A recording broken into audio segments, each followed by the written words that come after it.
نصلي على رسوله الكريم. أما بعد فأعوذ بالله من الشيطان الرجيم. بسم الله الرحمن الرحيم.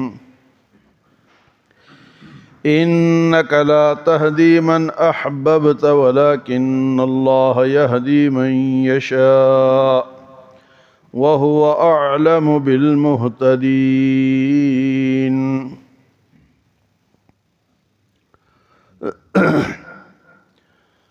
آج کا درس جو ہے وہ ایک آیت پر مشتمل ہے۔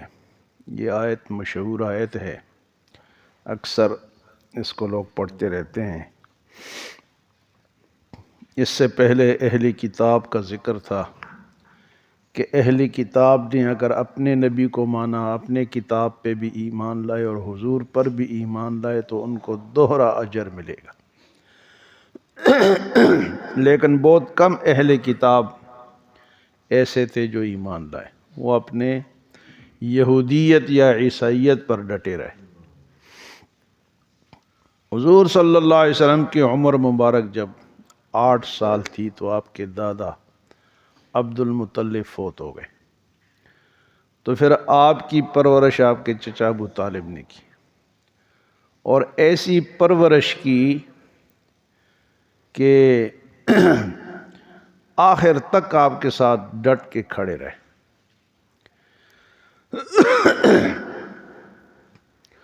تو حضور وہ جب بیمار ہوئے تو حضور صلی اللہ علیہ وسلم آپ کے پاس تشریف لائے، اور چونکہ آپ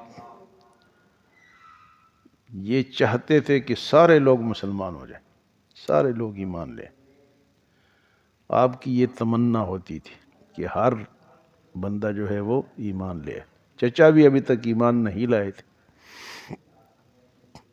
تو آپ نے چچا سے کہا کہ آپ کلمہ پڑھ لیں، میں کل قیامت کے دن آپ اللہ کے سامنے کچھ کہہ سکوں گا، سفارش کر سکوں گا۔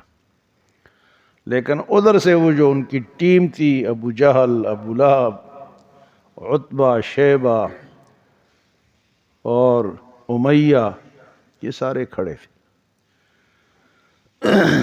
حضور صلی اللہ علیہ وسلم نے انتظار کیا کہ یہ ابو جہل اٹھ کے جائے تو میں آپ سے کچھ گزارش کروں، لیکن ابو جہل بھی بیٹھا رہا، وہ سمجھ گیا کہ آج حضور صلی اللہ علیہ وسلم اس کو کلمہ پڑھائیں گے، وہ نہیں گیا۔ تو اس کے سامنے حضور نے فرمایا کہ میرے چچا آپ کلمہ پڑھ دیں۔ تو انہوں نے کہا کہ وہ دیکھ رہے تھے ابو جہل اور اس کے جو ساتھی تھے، کہہ رہے جی کہ اگر یہ مجھے ان کی شرم محسوس نہ ہوتی تو میں ضرور آپ کی آنکھوں کو ٹھنڈا کرتا۔ تو ان کی وجہ سے میں، اور وہ کہہ رہے تھے کہ آپ نے آخر میں یہ ہمارے ساتھ غداری نہیں کرنی۔ ابو جہل کیا کہہ رہا تھا؟ آپ نے ہمارے ساتھ غداری نہیں کرنی، ابو عبد المطلب کے دین پہ رہنا ہے، اس نئے دین میں نہیں جانا۔ تو جب انہوں نے انکار کیا تو آپ صلی اللہ علیہ وسلم اٹھ کے چلے گئے۔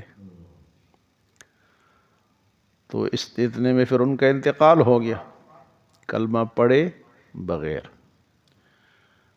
تو آپ لازمی بات ہے، آپ پریشان تھے، آپ تو ساری دنیا کے لیے پریشان ہوتے، تو وہ تو پھر بھی آپ کے ہمدرد چچا تھے، آپ کا ساتھ دیا، حتیٰ کہ شیب ابی طالب جو 3 سال آپ کا کافروں نے بائیکاٹ کیا، اس میں بھی ابو طالب آپ کے ساتھ رہے،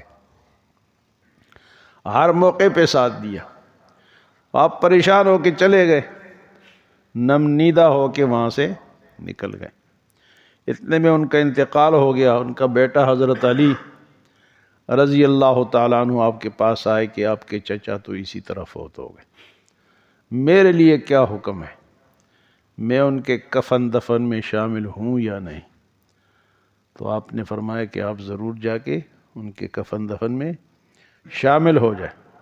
اور آپ کے غم اور فکر اور درد کو دیکھ کر یہ آیت اللہ نے بھیجی، اِنَّكَ لَا تَهْدِي مَنْ أَحْبَبْتَ وَلَكِنَّ اللَّهَ يَهْدِي مَنْ يَشَاءُ۔ اے نبی، آپ جس سے محبت کرتے ہیں آپ اس کو ہدایت نہیں دے سکتے، ہدایت تو اللہ دیتا ہے۔ ہدایت کون دیتا ہے؟ اِنَّكَ لَا تَهْدِي مَنْ أَحْبَبْتَ وَلَكِنَّ اللَّهَ يَهْدِي مَنْ يَشَاءُ۔ تو یہ آیت ابو طالب کے بارے میں نازل ہوئی۔ حالانکہ آج کل کئی لوگ، خاص کر کے شیعہ اور کچھ اور لوگ بھی ہیں، جو کہ اس پہ زور لگاتے ہیں کہ ابو طالب مسلمان تھے۔ بھئی جب قرآن کہتا ہے اور آیت کا شان نزول بھی انہی کے بارے میں، تو دوسری بات یہ ہے کہ علماء فرماتے ہیں کہ ابو طالب کے ایمان کے بارے میں زیادہ بحث و مباحث کرنا یہ جائز نہیں، کرو ہی نا، ضرورت ہی نہیں۔ جس طرح تھے اللہ کے ہاں چلے گئے، اللہ جانے وہ جانے، تو ہم یہ نہیں کہہ سکتے کہ وہ کافر تھے یا مومن تھے، لیکن یہ آیت ان کے بارے میں نازل ہوئی کہ اِنَّكَ لَا تَهْدِي مَنْ أَحْبَبْتَ وَلَكِنَّ اللَّهَ يَهْدِي مَنْ يَشَاءُ، کہ میرے نبی آپ جس سے محبت کرتے ہیں، تو محبت تھی اپنے چچا سے، جب باقی دنیا سے تھی تو ان سے تو لازمی محبت تھی۔ وَلَكِنَّ اللَّهَ يَهْدِي مَنْ يَشَاءُ وَهُوَ أَعْلَمُ بِالْمُهْتَدِينَ، اور وہی جانتا ہے کہ کون ہدایت پر ہے۔ یہاں ایک بات اور سمجھنی چاہیے کہ ہدایت دو طرح کی ہے، اس لفظ کے دو معنی ہدایت۔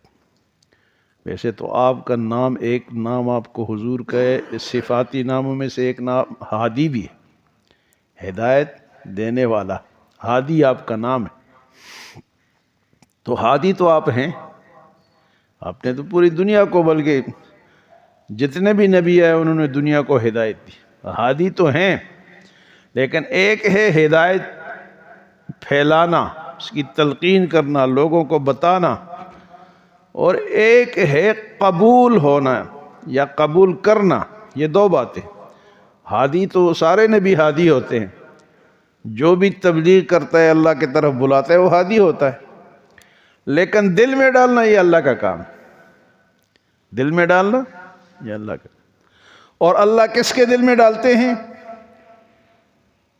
وَالَّذِينَ جَاهَدُوا فِينَا لَنَهْدِيَنَّهُمْ سُبُلَنَا، جو ہمارے راستے میں کوشش کرتے ہیں۔ يَهْدِي إِلَيْهِ مَن يُنِيبُ، دوسری جگہ اللہ پاک فرماتے ہیں يَهْدِي إِلَيْهِ مَن يُنِيبُ، جو اس کی طرف رجوع کرتا ہے اللہ اسے ہدایت دیتا ہے۔ جو بھاگتا ہے اس پہ زبردستی نہیں، اللہ نے انسان کو با اختیار بنایا ہے کہ اپنے اختیار سے مانو، نہیں مانتے ہو تو نہ مانو۔ من شاء فلیؤمن ومن شاء فلیکفر ومن شاء فلیؤمن، جو چاہے کافر بنے، جو چاہے مومن بنے، اختیار ہے۔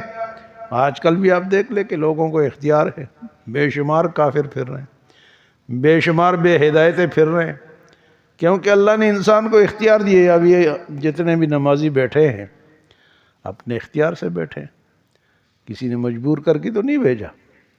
اسی طرح جو سو رہے ہیں وہ اپنے اختیار سے سو رہے ہیں۔ تو اتنا اللہ نے انسان کو با اختیار بنایا ہے۔ تو آپ ہادی تو ہیں، لیکن ہدایت قبول نہیں کروا سکتے۔ اللہ پاک نے کئی جگہ آپ سے فرمایا لست علیہم بمسیطر، آپ ان پہ نگہبان نہیں ہے، وکیل نہیں ہے، زبردستی آپ نہیں کرتے۔ ایک جگہ اللہ پاک فرماتے ہیں لعلک باخع نفسک الا یکونوا مؤمنین، یعنی آپ کی جو تڑپ تھی، لوگوں کے لیے دل کڑتا تھا کہ یہ مسلمان کیوں نہیں ہوتے، تو اللہ نے فرمایا کہ آپ اپنے آپ کو ہلاکت میں ڈالیں گے کہ یہ ایمان لے آئے؟ آپ اپنے آپ کو ہلاکت میں نہ ڈالیں، آپ کا کام ہے یا ایھا الرسول بلغ ما انزل الیک من ربک وان لم تفعل فما بلغت رسالتہ، آپ کا کام ہے پہنچانا۔ تو ہادی ہدایت تو آپ نے کی ہے لوگوں کو، لیکن ہدایت دل میں ڈالنا، قبول کروانا، یہ اللہ کا کام۔ تو اس آیت میں اس کا ذکر ہے کہ اِنَّكَ لَا تَهْدِي مَنْ أَحْبَبْتَ وَلَكِنَّ اللَّهَ يَهْدِي مَنْ يَشَاءُ، میرے نبی آپ جس سے محبت کرتے ہیں تو آپ اس کو ہدایت نہیں دے سکتے۔ ہدایت کون دے؟ وَلَكِنَّ اللَّهَ يَهْدِي مَن يَشَاءُ، اللہ جسے چاہتا ہے ہدایت دیتا ہے۔ وَهُوَ أَعْلَمُ بِالْمُهْتَدِينَ، اور وہی جانتا ہے کہ کون ہدایت پر ہے۔ آج بھی بے شمار لوگ دعویٰ کرتے کہ ہم ٹھیک ہیں، ہم ٹھیک ہیں، ہم ہدایت پر ہیں۔ وَهُوَ أَعْلَمُ بِالْمُهْتَدِينَ، دعویٰ نہیں کرنا چاہیے۔ تو یہ آیت آج اس کا ترجمہ آپ نے سنا کہ اِنَّكَ لَا تَهْدِي مَنْ أَحْبَبْتَ وَلَكِنَّ اللَّهَ يَهْدِي مَن يَشَاءُ وَهُوَ أَعْلَمُ بِالْمُهْتَدِينَ۔ 56 نمبر آیت ہے سورۃ قصص کی، اس کو آپ ترجمہ بھی دیکھ سکتے ہیں۔ اللہ ہمیں عمل اور سمجھ کی توفیق عطا فرمائے۔ اللہم آمین۔